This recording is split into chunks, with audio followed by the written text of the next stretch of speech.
Yeah, yeah. Fabulous, yeah, so, just fabulous.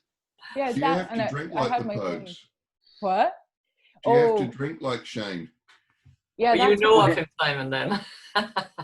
yeah, the happy body doesn't go well with the Pogues lifestyle. Yeah, that's you have to do that to get into the band. Oh my goodness. Well, thank you for sharing. I have no idea what you're talking about, but I'm sure. Yeah, I'll pop it up. Okay, thank you. So Jersey, we have all these wonderful musicians here that we didn't know about. Wow, it's awesome.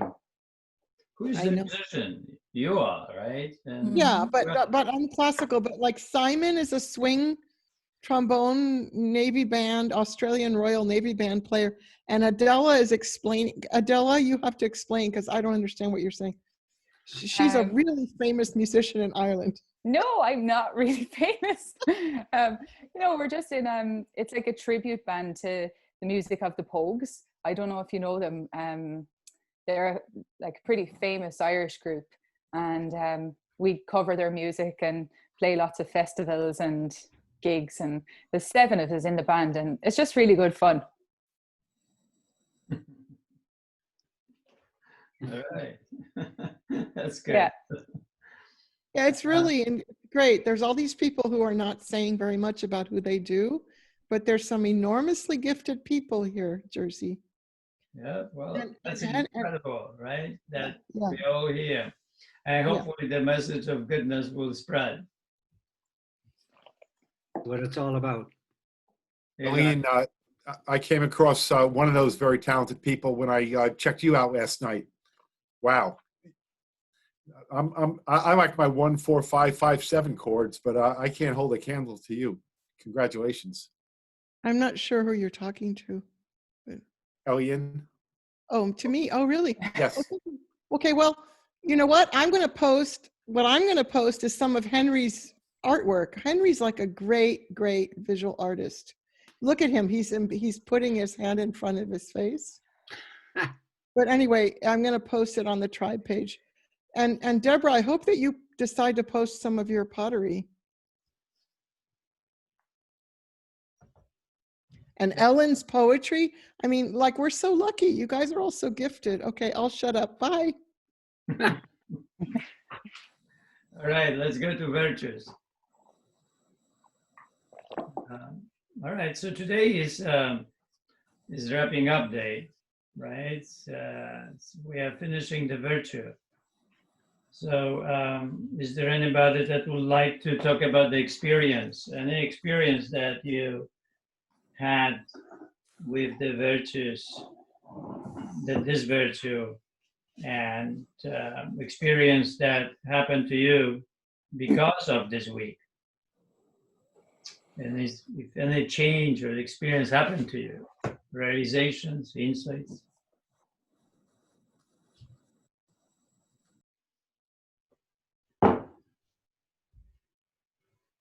Adela, okay. Are you?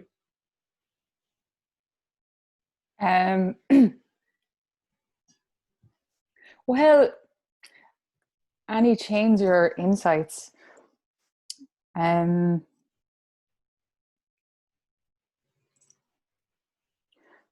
I think I'm digesting a lot of the material actually at the moment, and I found a lot of the material during the week very profound and really made me think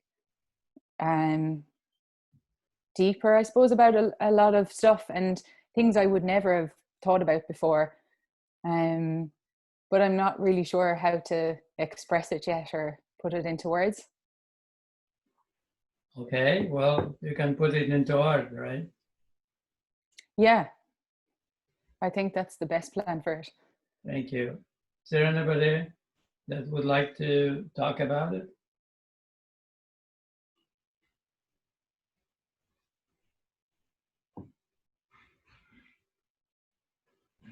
I think that from my perspective, this week's virtue has been one of the hardest to get to embody and to understand. and to make a plan for. So I kind of went, I took the first part and went through all the steps with that. But basically, that's what I came to. My experience this week in particular has been very beneficial to see just how important this virtue is for me and for others. And controlling another person is so horrific to me, and I could never do that. Inspiring others to gain self-control is magical. And in short, I must work hard to achieve my goals on a daily basis with respect to this virtue. Yeah, it's beautiful. Thank you. Anybody else?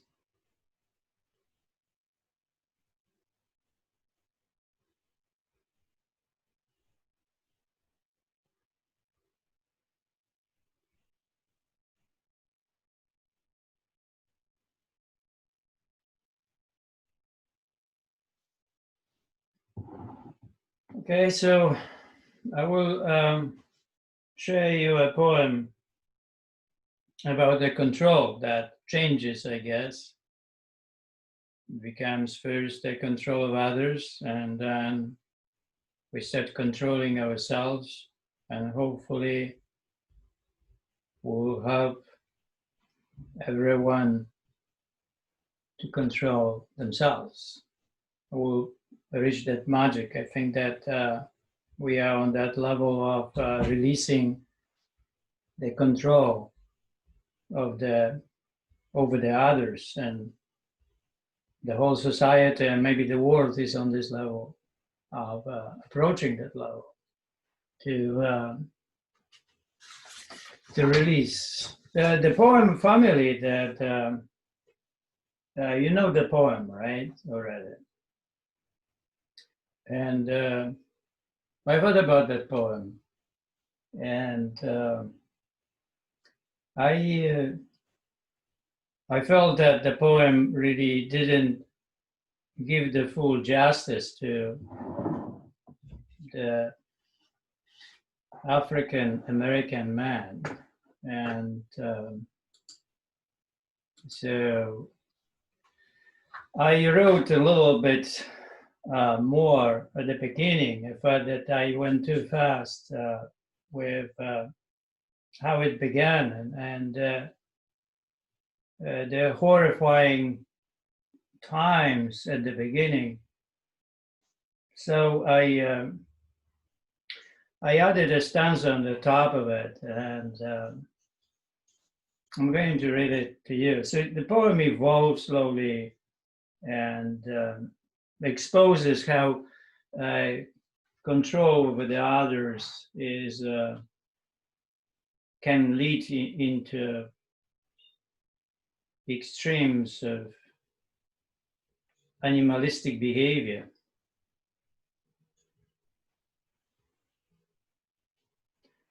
Family. My family went far to find your peaceful village and capture your mothers, wives, and children.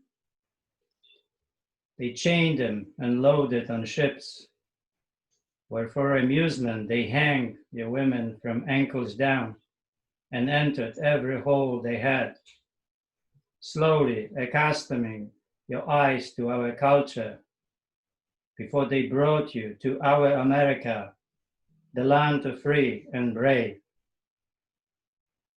We brought you from your faraway home to pick our cotton, serve our dinners, and build our homes. They sent you to work before your wrists and ankles would close up. My great-great-grandfathers kept raping your wives and your daughters while you gazed from an open field.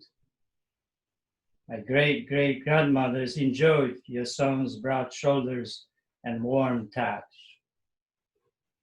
But when you couldn't stand what your eyes saw and your ears heard, you ran. So we sent the dogs and our best trappers to find the trace of your dripping sweat. I don't know how the long wounds on your back could have closed, but you stood up and went to work. Today I know it all was wrong. I want to say Black Lives Matter, but whenever I try, my throat cramps and I can only sigh. I march surrounded by your great-great-grandsons and great-great-granddaughters, and sometimes when I look into their eyes to see whether they know what I cannot say, they lay their hands on my shoulders even before I open my mouth. It took 400 years before we could say it. They tell me, keep marching. One day after a white hand lays a baton onto your back, blue and red flashing lights will wake up your family. And after their dogs bite into your innocent skin, the privilege in your throat will soften and you will whisper, Black Lives Matter.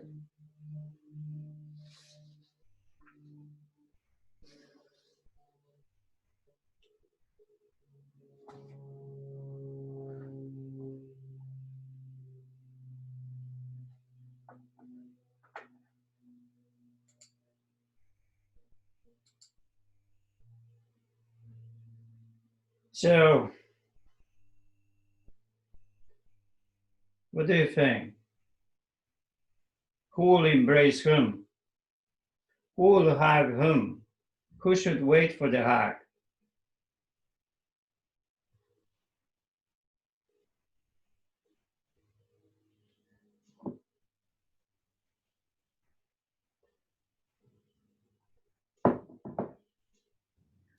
What was the last question you asked, Jersey? Who should wait for the hug? Yeah. Who will embrace whom? Who can really embrace whom, and who should wait for the hug, and who will hug whom? How is it going to happen? What's going on? I heard a woman recount her story yesterday, and it reminded me of your poem. Reminded me of that at the very end of her story, as an actress recounting the life of a slave at Mount Vernon Museum and her experience there. She said the biggest thing she hears from white people is, why can't you just get over it? And she says, because you haven't gotten over it, because your Confederate statues are still up, because you still beat us, because you still are there. You're still using us and abusing us. And when you stop that, then we will get over it. So we have to hug them.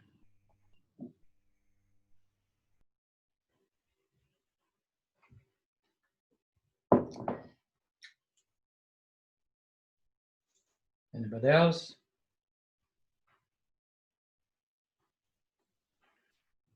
I don't think it matters what the situation is. It's important to take the first step. You know, that's my personal feeling. In any situation, whether it's this situation or any other situation of injustice, I think that's part of being a master.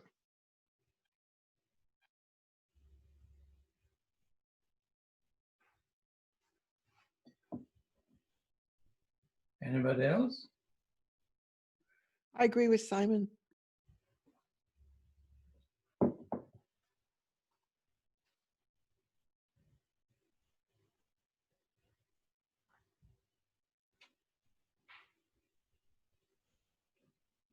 So do you think that the one that abuses others, that one should hag them?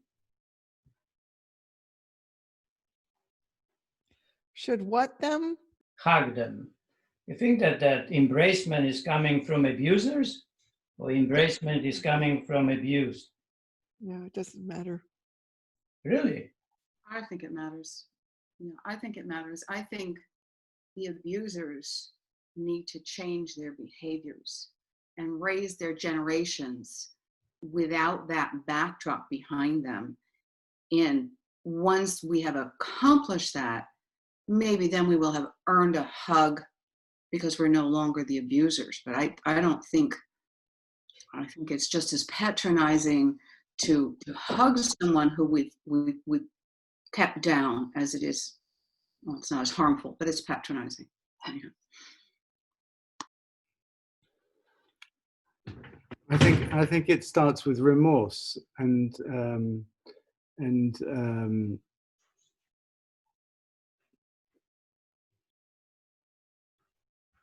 understanding the pain and suffering that's been caused before one even starts hugging, because the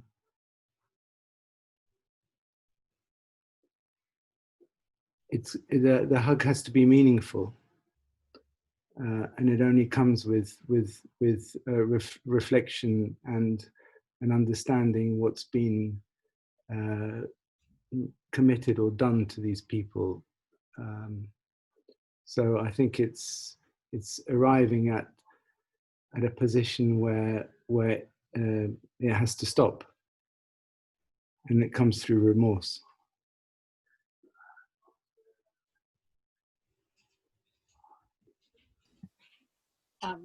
Jersey, are you asking the question, who's in a position to go first? Yeah, who can embrace whom? So I think it's very counterintuitive, but the person in the know, it's their go. And I think it's very likely the abuser is unaware they're abusing, but the person in the know is always the target of that abuse. So they're best positioned to go first. Who? The target, the victim. Right. Right. So you cannot imagine the policemen who brutally beat people are in the position of embracing them, right? That's the solution, in my opinion. And I don't think anything else is a sustainable solution. Right. So let's imagine the Poland and communism and solidarity, or the Holocaust, right? If we think about any kind of reconciliation or any kind of healing, who is in position to embrace whom? Jews embracing Nazis or Nazis embracing Jews? It seems to me that a lot of work would have to be done in terms of hearing stories respectfully and with developing empathy. I mean, such a hug would have to be well earned, and humility. And it probably needs some kind of structure with mediation.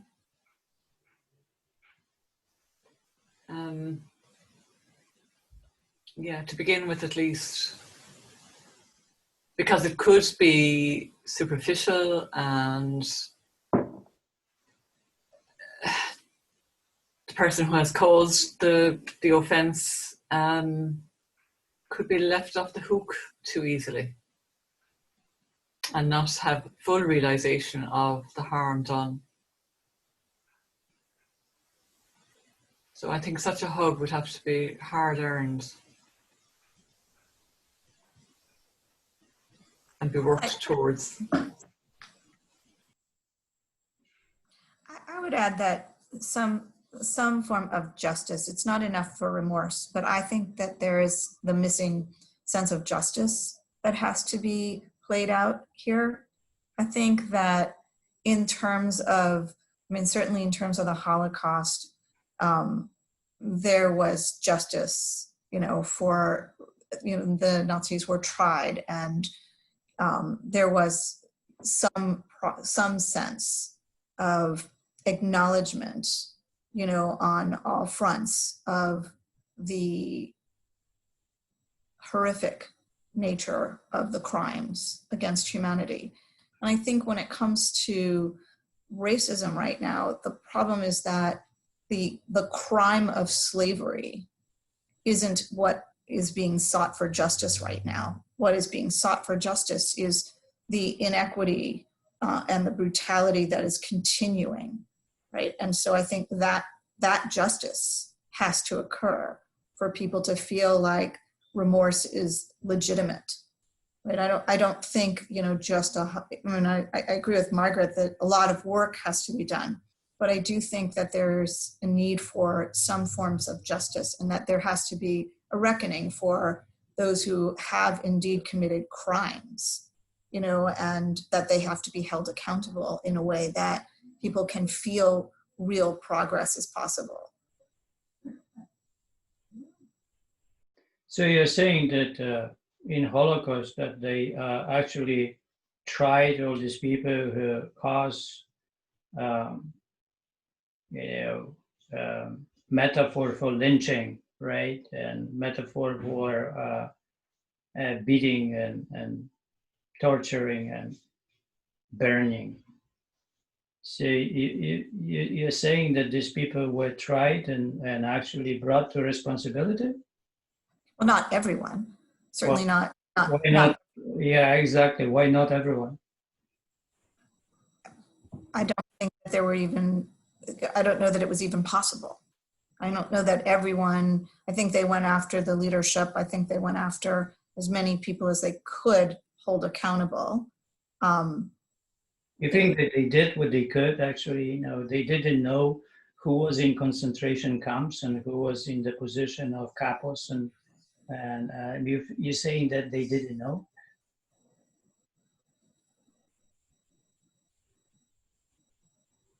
No, I'm saying that not an entire society. I think that there was a sense that in some parts of this, where the leadership was held accountable or attempted to hold the leadership accountable. I'm just not sure that justice prevails if you go all the way down into every single action in the state of war. I'm not sure. Well, imagine people go to the concentration camp, and millions are going into the concentration camp, and few becomes capo and really take advantage of the situation. They want to survive, and they survive in that way, beating others, torturing others. And you let them go home? And if you let them go home, then what Jews would say to that? Yeah. Is it justice for them? I don't think they had a home to go home to either, Jersey. I don't think. They went home. Yes, they went home. Yes, they let thousands of those go home. They were not brought to justice. No.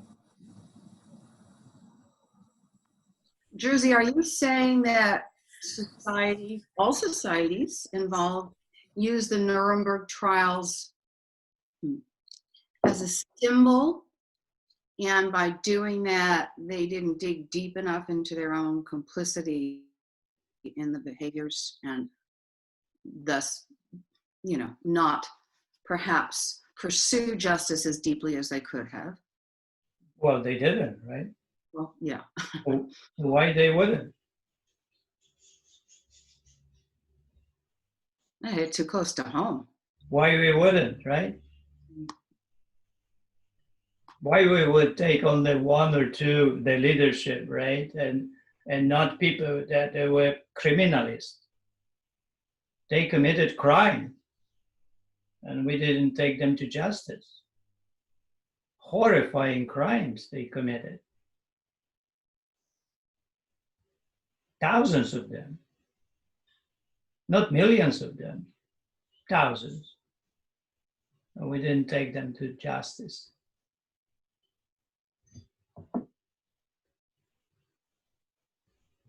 It's not just from the Holocaust. There's modern day, crimes against humanity that are not brought into justice.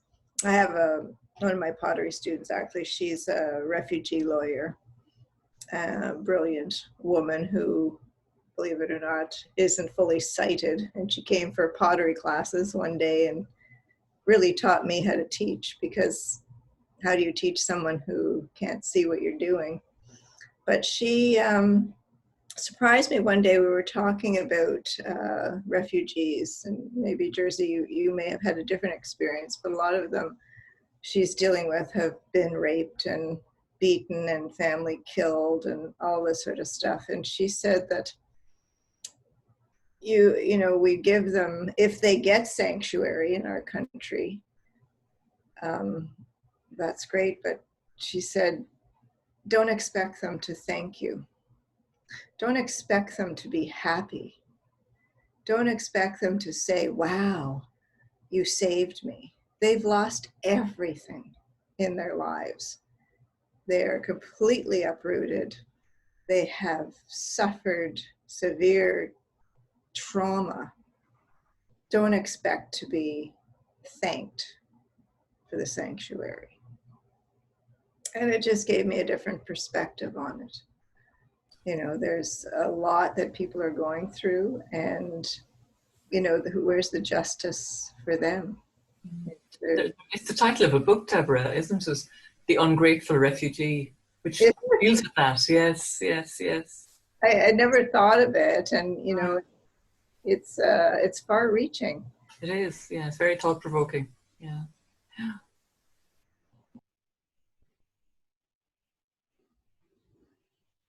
So when you imagine all the pain caused, like you just described, and the situation between the rapist and the raped, so who is here? Who can actually embrace whom? Who even can do that? And I think that's the thing that I'm stuck on, Jersey, is that I think the embracing we're far, far from that. I had a friend many years ago. I'm asking about that. I'm just asking. This is an example of that kind of situation where she was raped at knife point in a foreign country, and the rapist, spent all this time with her afterwards, begging her to forgive him. She wasn't going to be let go until she said that, but there was no way she was forgiving him. Exactly, right? But she would be the only one that actually could do that. Yeah, but she was not able. She could lie and say yes just to get out of there, but she now imagine Black people in America, right? Imagine this, African American man who feels all these 400 years.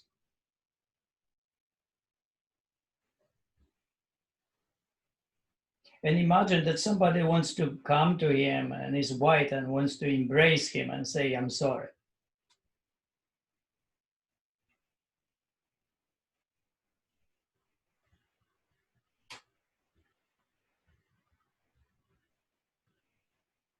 Right?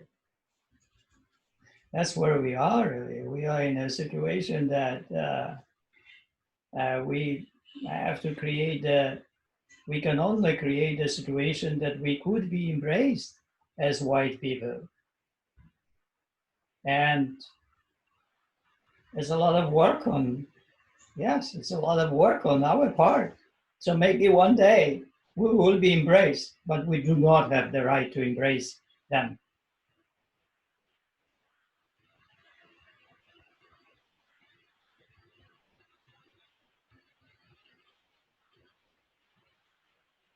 But without, them really to embrace us, it will never be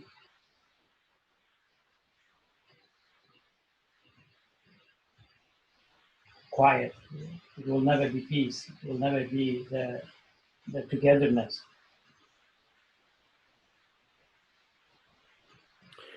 When you say this, I think of the example of Mandela, who was imprisoned for 28 years on the island in a cell, and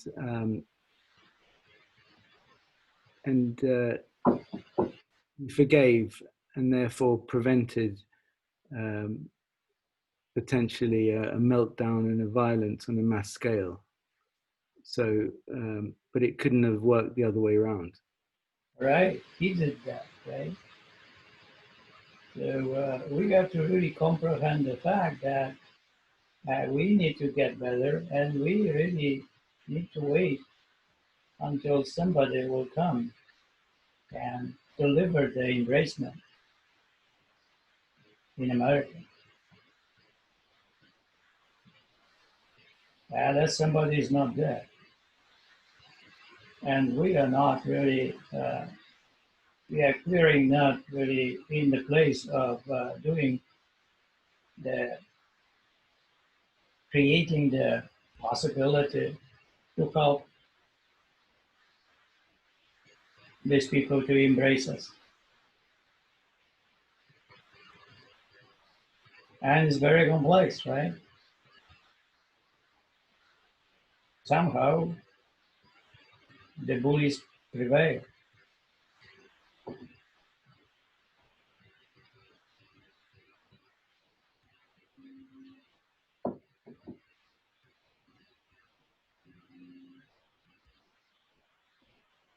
Can I share a poem? Sure, thank you. I think it relates. I stand up to be counted. Black Lives Matter. But I hear you don't know. You can't speak for Indigenous people. You can't speak for Black people. You can't speak for Orientals or Jews or Arabs. Then I will say all lives matter. But I hear, but Black lives matter. No, but Indigenous lives matter. No, but Oriental lives matter, and Jewish and Arab lives matter. So I can choose to turn, walk out and close the door on the noise, or I can choose to keep my peace, live to be the best person that I can be, and listen until the invitation arrives.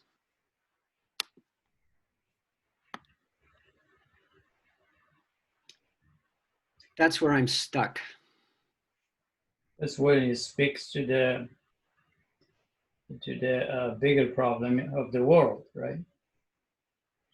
Yeah, I know. Yeah. There was a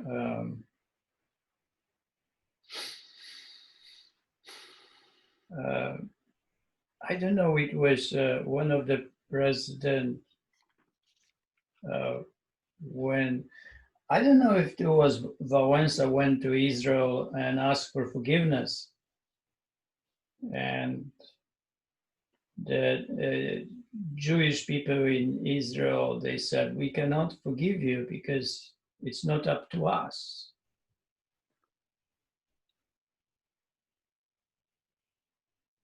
The terror was done on other people that they didn't come. And it would be up to them. But they are not here. It's a horrifying thing when these crimes are done, and it took 400 years to actually for these crimes to happen, and so many generations.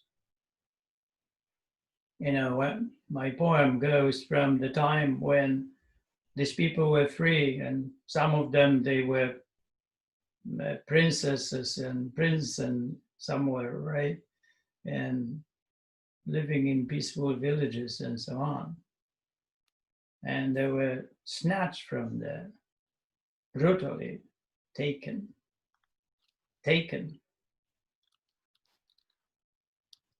And they went through all this horror of life, the end of life, and they died as slaves. And their children were born already in slavery.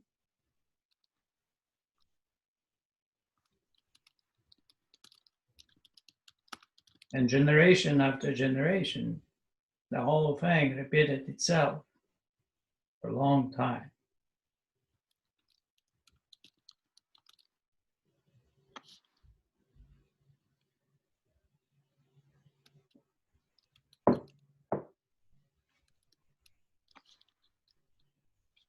Did you see the movie The Debate?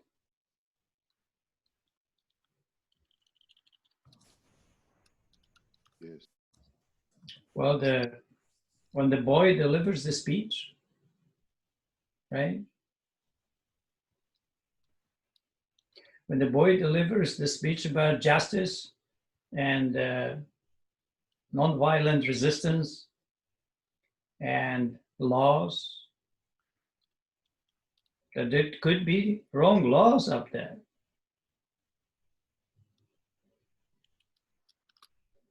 Or the laws permitting the crime to even happen, like lynching.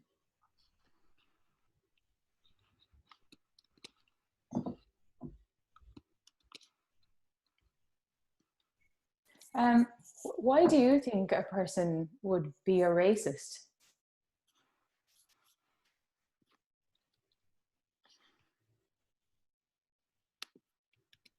Why a person would be a racist? Well, you know, what made us racist, right? We had to go there, right?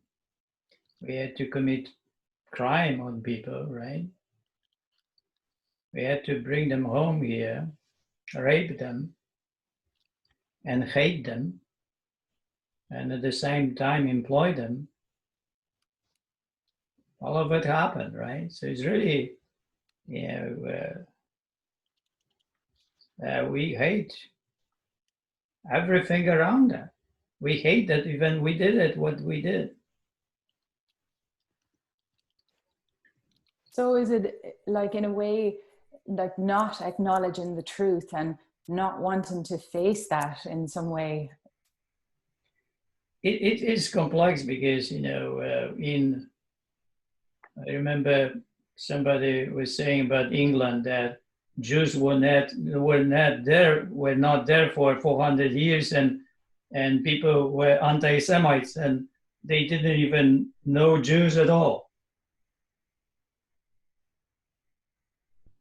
So, you know, people were born and they were taught to be racist by already parents racist, and the whole thing prevailed that way. I think it started because the people in power invented racism to pit us against those who were quote unquote stealing resources from us. I think it's economic. And they use them as an excuse. Well, it's blacks. Well, it's the Jews. Well, it's everybody else who's keeping you down. It's not us in power. It's this marginalized race group that you should hate. Right. Yes, the Germans thought about Jews as not completely people, human. So they were exterminating them like cockroaches. They were, for them, they were indifferent to Jews. Because they were told that Jews were the reason why they didn't have, that they were starving. Right. Well, you know, it's a economics, like you said, or jealousy. You know, Jews had also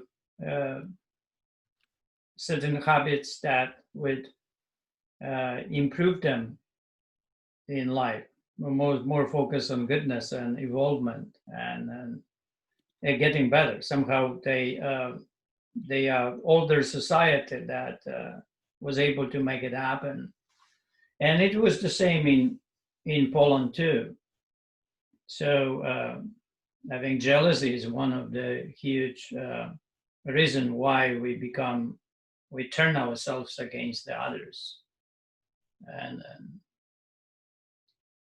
And sometimes it is racism, sometimes it is just to take advantage of the weaker. It has to be weaker, right? Cannot be stronger.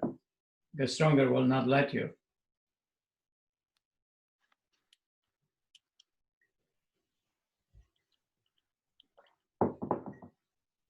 But we started with this amazing virtue about the control. And the first line, right?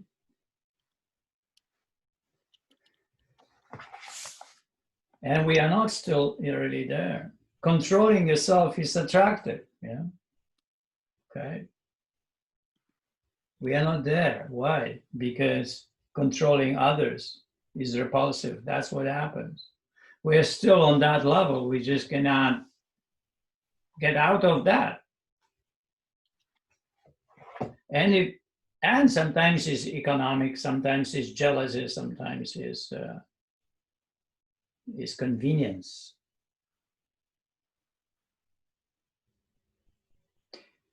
So where are we today in the world? I think that we are in the world that people are really sensing all of it, and they start feeling as a whole, the whole thing. They start feeling that they are a voice. I think that they are getting their voice. And what helps us is that really communication that goes very fast between. That iPhone really helps, and sends the videos, sends the messages, help us to organize ourselves, and it looks like it's that movement of the whole movement on the planet of people is like a one human being is getting that independence, is getting the voice. And it's a wonderful thing, I think, is happening. And it will not happen easily, of course, right? Because brutality, it will happen. But the voices of billions of people, and that voice, it will be very difficult to put down. And the voice will happen. So that voice goes to that, to that controlling yourself toward that direction, and releasing the controlling others without their, being okay with it. So it's not like everywhere, wherever we created companies, we created these classes and created this way of teachings and way of ordering people as if we were controlling them. So we are not really we are slowly getting into the working together without the control others, but with something else. That something else is going to happen. How we are communicating within the companies to avoid controlling others, but creating a good company and growth. And that could be the challenge of today's time.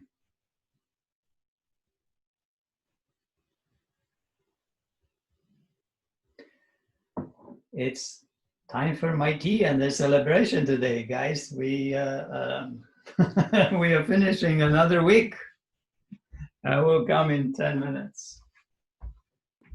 No, we're not.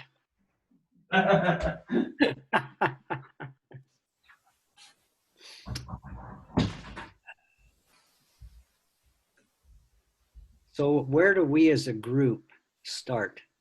It crossed my mind, how about the Happy Body School of Goodness?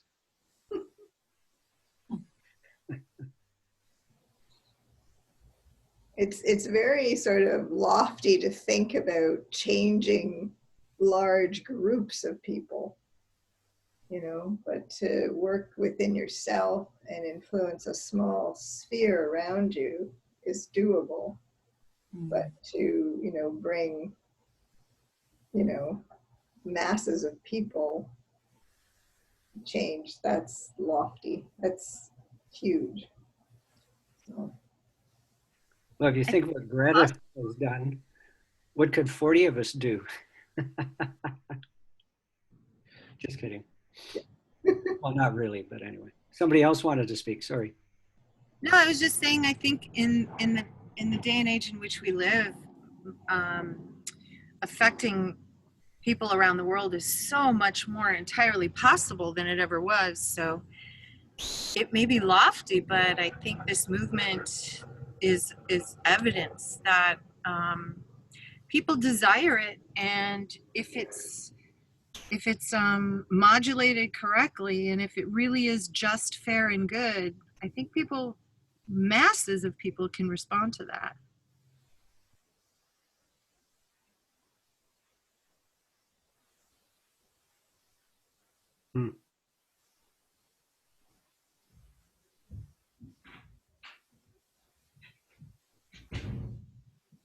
It's a very big task,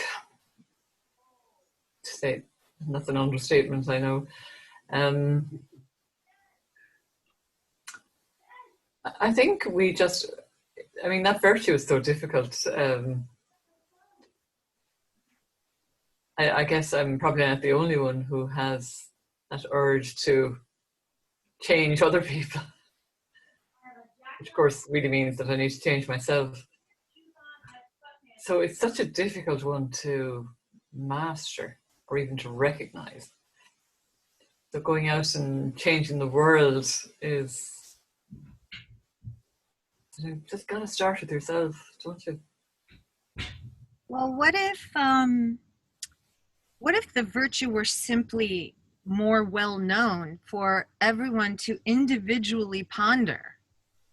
I think the virtue is so massively powerful because it encompasses everything, right? So maybe all that needs to be done is for that virtue, the words, those magical words of that virtue, to be spread, and leave it up to everybody to discuss it and look into it.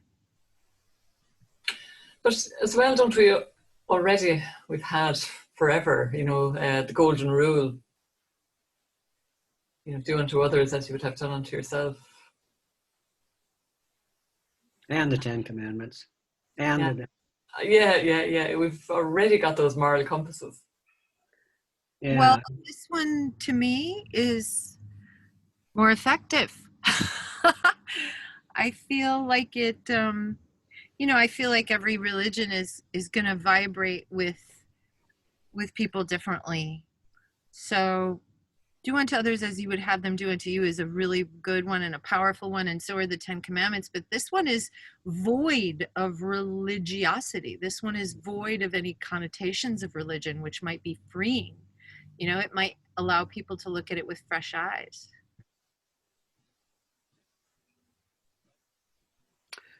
Yeah, I think Jersey has something in the schools, starting early in the schools as well, just to follow on your point, Amy, as well. But to start with, it's just, wow. And this virtue could be brought into schools. Oh, yeah, yeah.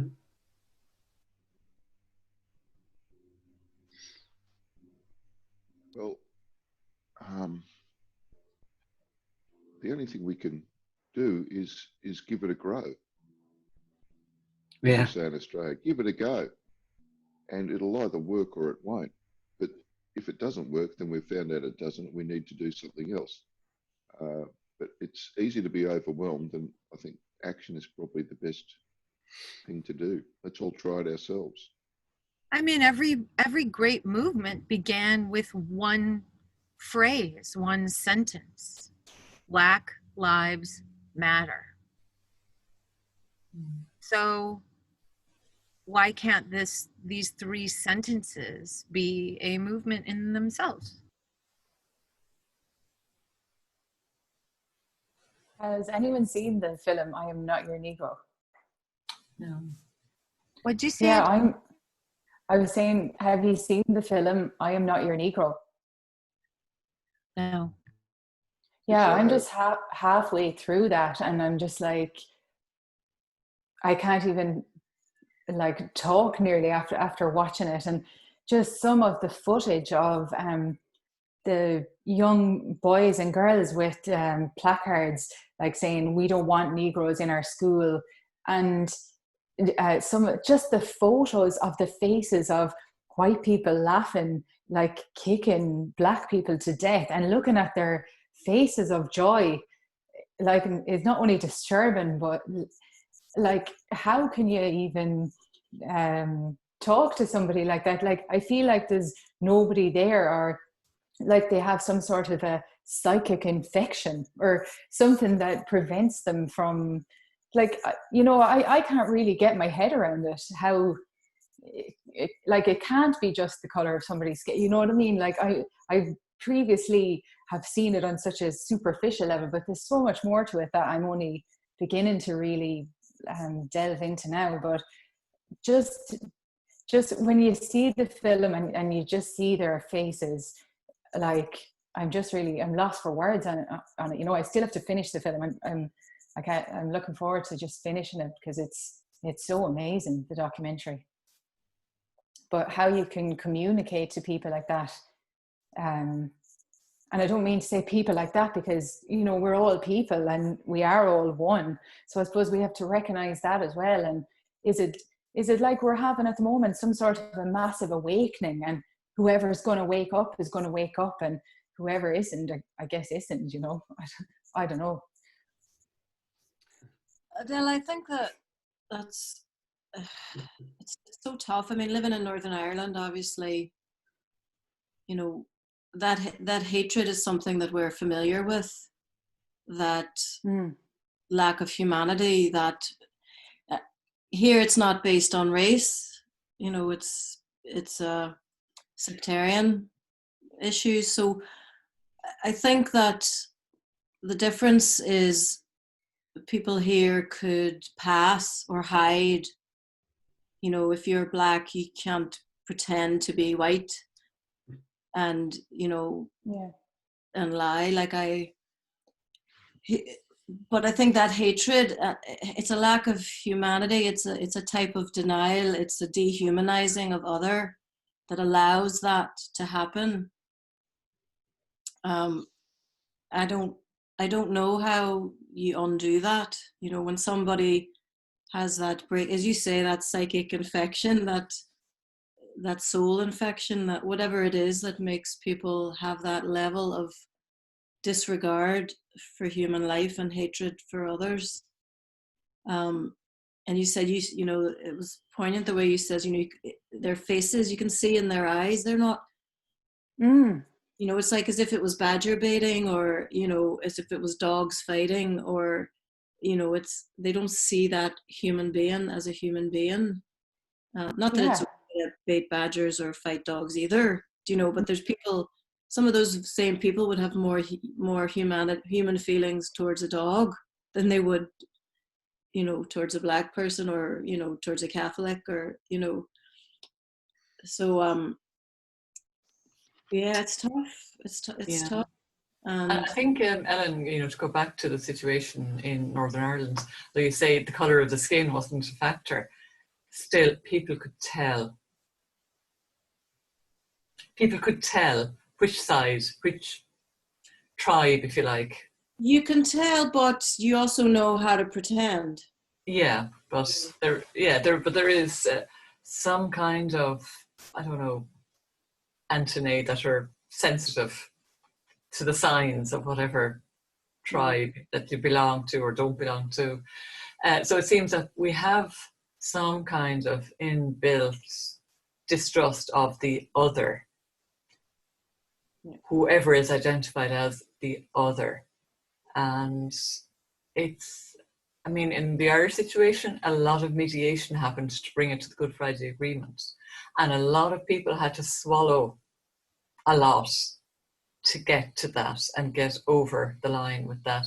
And no small thanks to the American Senator, George Mitchell, who worked tirelessly to bring that about. So yeah, there is some experience on this island of the kind of work that it takes, but it's you could almost despair, and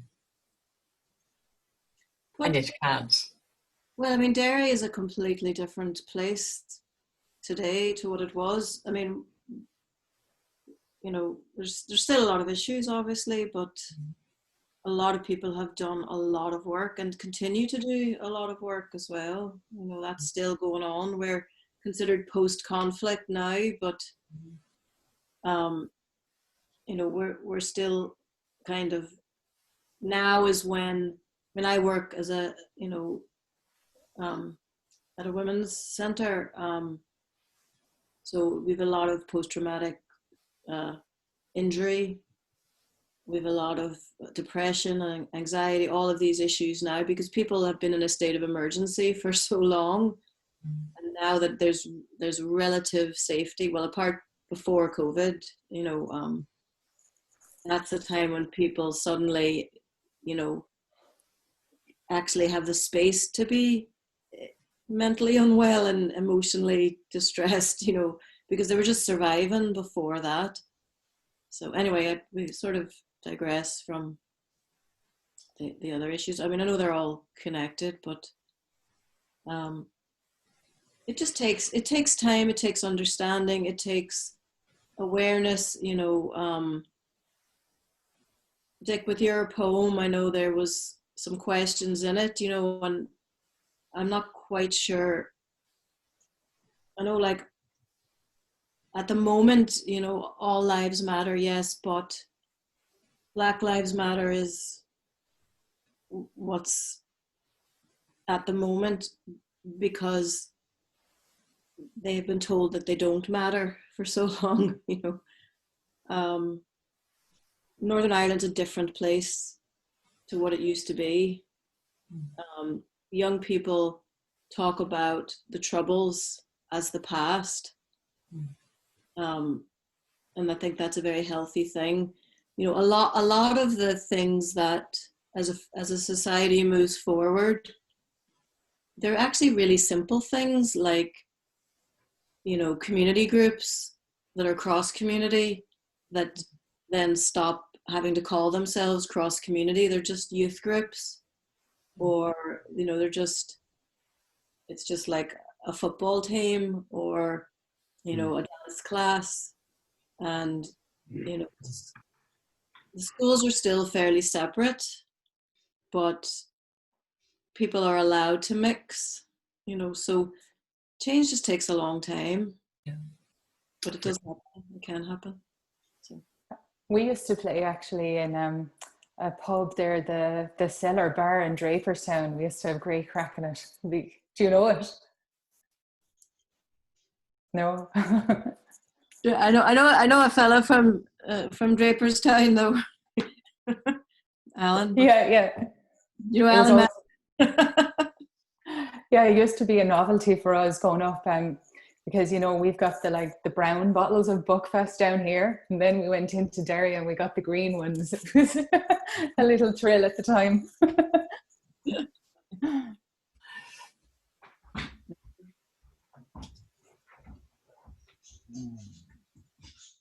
I'm not here. Not here. You said that.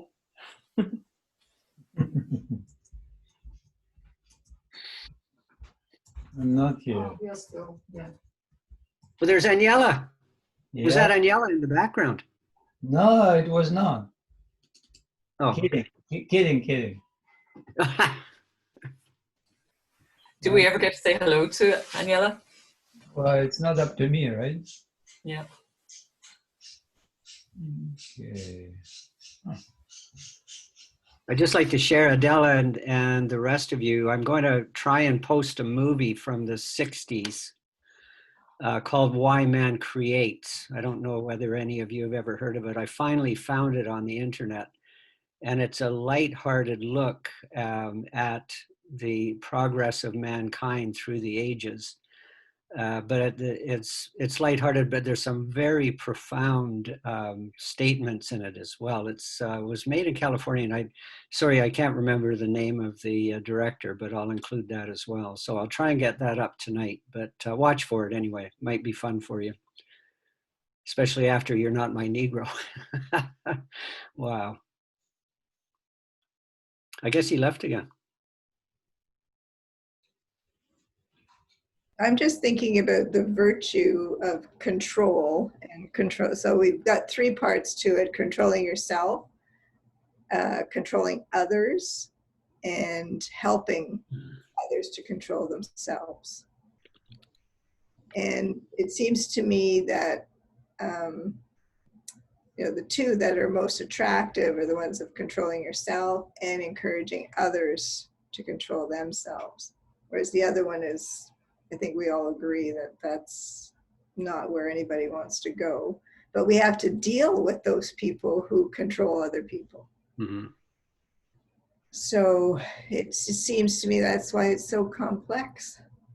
And it's not, a simple, straightforward matter. And, we're dealing with, long histories of controlling other people as a society in a very important way. So it's just simpler for me to think of controlling myself and influencing others in that way.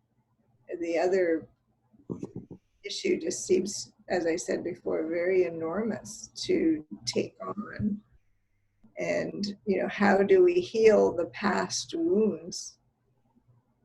How is that possible to go forward? And I think the hugging thing is way too much. Justice, yes. I think anyone would respond to some measure of justice for the past or whatever. And I think, these things have been done historically through our leaders. I just can't see my way through this. To follow yeah, you. I feel the same. Yeah. Sorry, Dave, go ahead. Yeah, oh, no worries. I was just going to say, and I've said this often in these kinds of discussions, but it seems to me that as long as we have what might be called a adversarial system of government, where you have two houses that are trying to control, or two factions that are trying to control, until we can get past that and more like a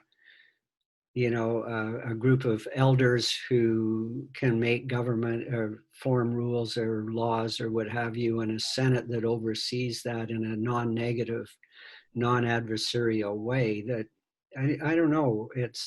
I think it's a really, in a way, a poor system that we live under, but I don't know what the alternative is really. I see compromise and working together, and I thought that would happen during the pandemic with our government. But they're still sniping at each other and being silly and absolutely below their station, I think, and what they should be exemplifying. So anyway, my 2 bits on that one.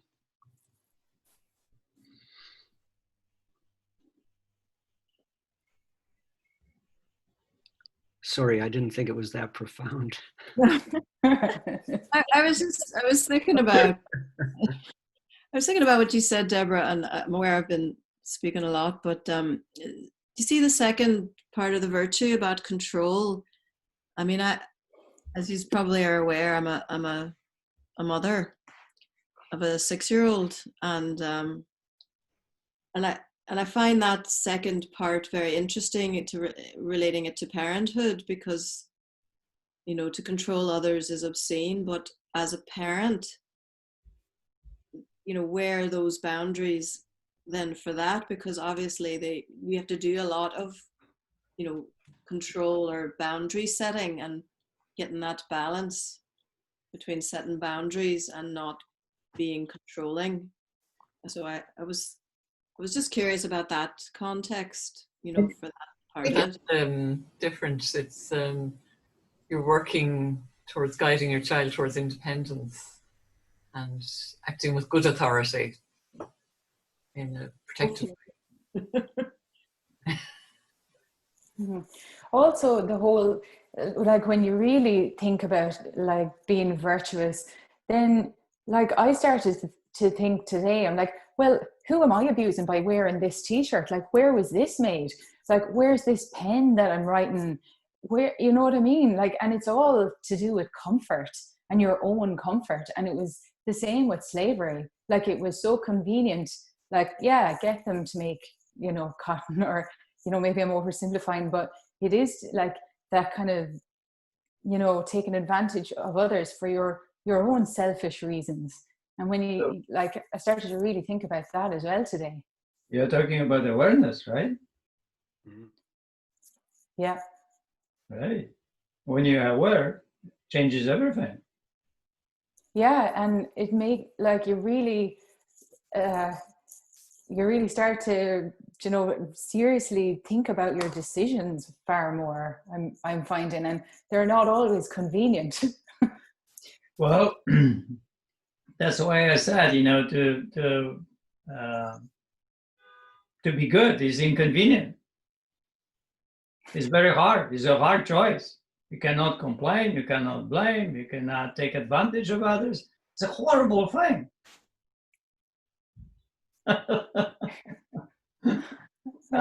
It's a hard choice. Very hard choice. Mm-hmm. So there was this Robert Pinsky, who is an American poet, who translated Inferno. And we went to his reading in Los Angeles maybe 25 years ago. And some of the questions were there after.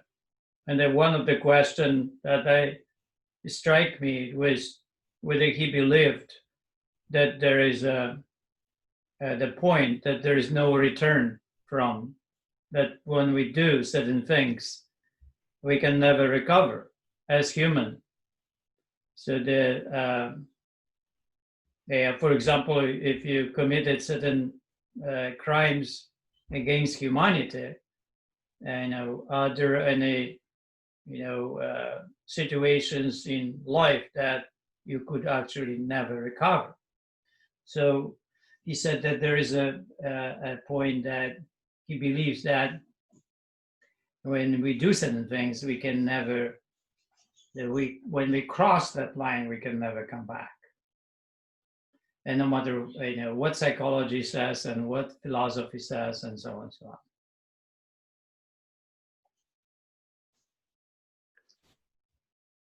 So, if somebody rapes somebody, you would, of course, that one has to be taken to the responsibility for that crime, right? But when thousands of people rape others in the Holocaust, and they were not taken to responsibility. It's not a really one-to-one responsibility, or what's going on?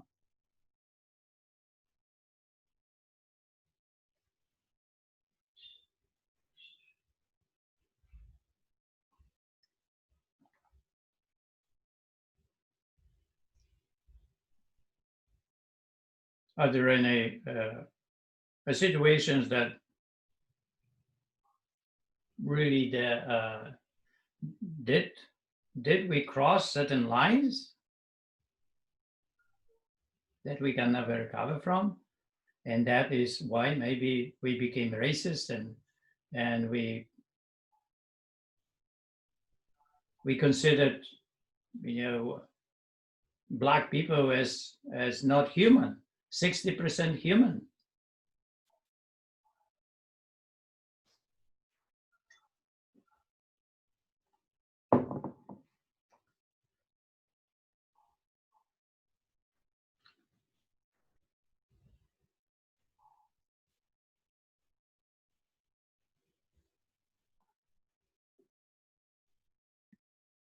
That's why it's so hard to come out of it and to even comprehend what's going on here.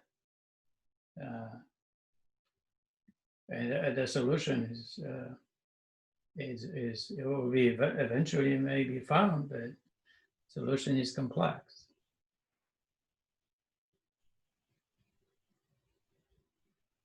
Martin, you know what happened to Poland, right, in '89, right, and how a lot of people committed crimes, and the crimes that were horrifying crimes that were committed in jails and in places that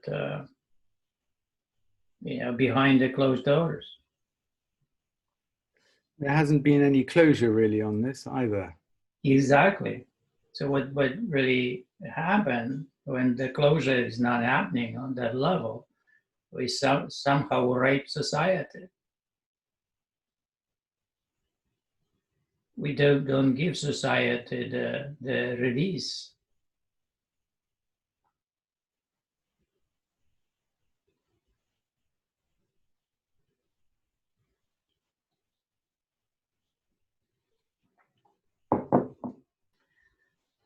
All right, we'll be closing today.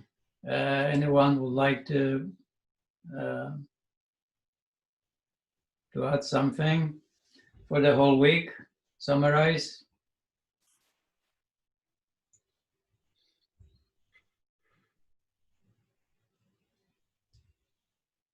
I found this week very valuable on several levels. I just wanted to acknowledge you, Jersey, and say thank you. See you tomorrow. Thank you.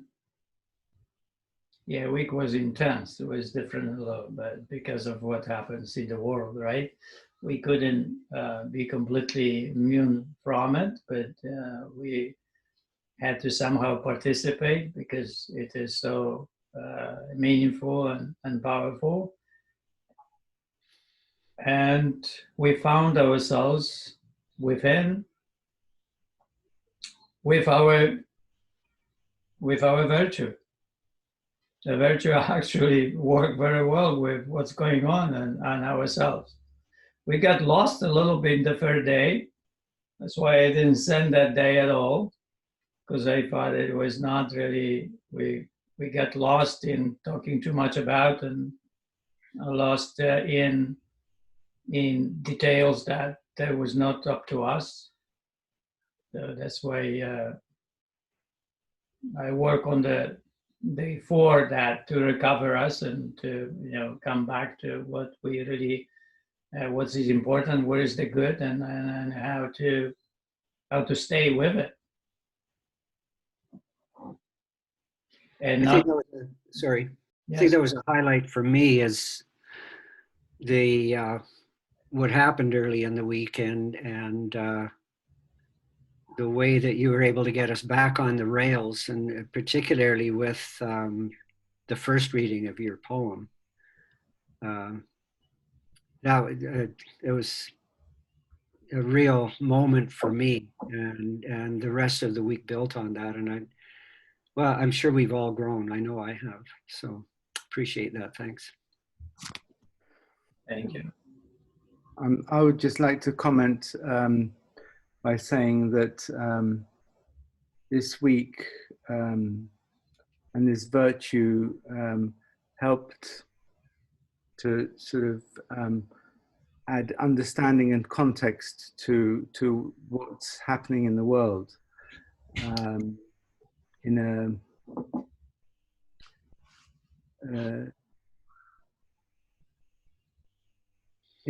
a setting where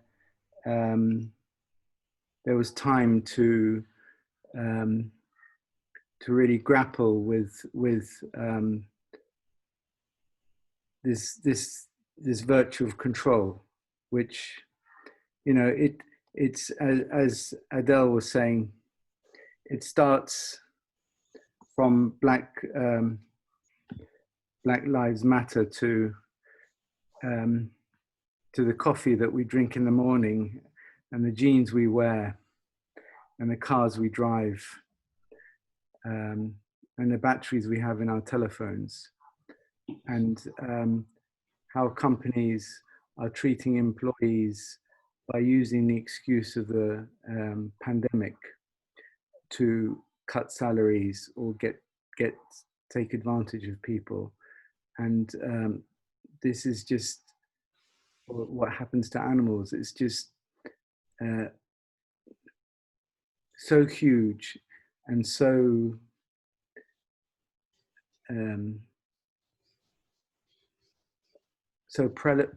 prevalent everywhere that quite often we go through life numb and not aware. And so this week has been, it's put everything on the table. And you can't ignore it.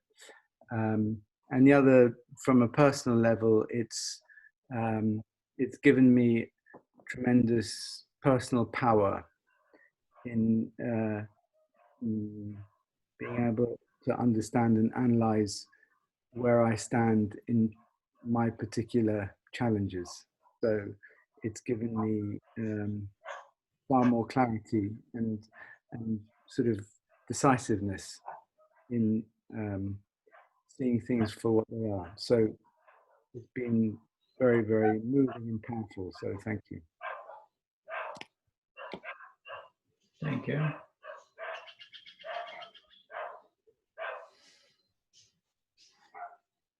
Anybody else want to say something? Anything before we close? Well, I just want to say thank you for being a wonderful mentor, and thanks to everybody in the group. Everyone, you're also well spoken and eloquent, and I think we have such a good respect for each other's ideas and opinions in the group. And I really look forward to chatting to you all and listening to your views. And I'm really learning a lot from everybody. And I think it's very important to have this group. And I think we are a force for good in the world. Thank you.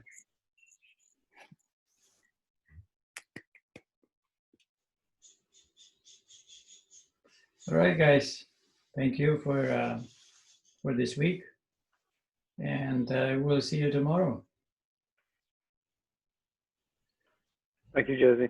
Thanks, Jersey. Thanks, everybody. Thank you. Thanks, Jersey. Thank you.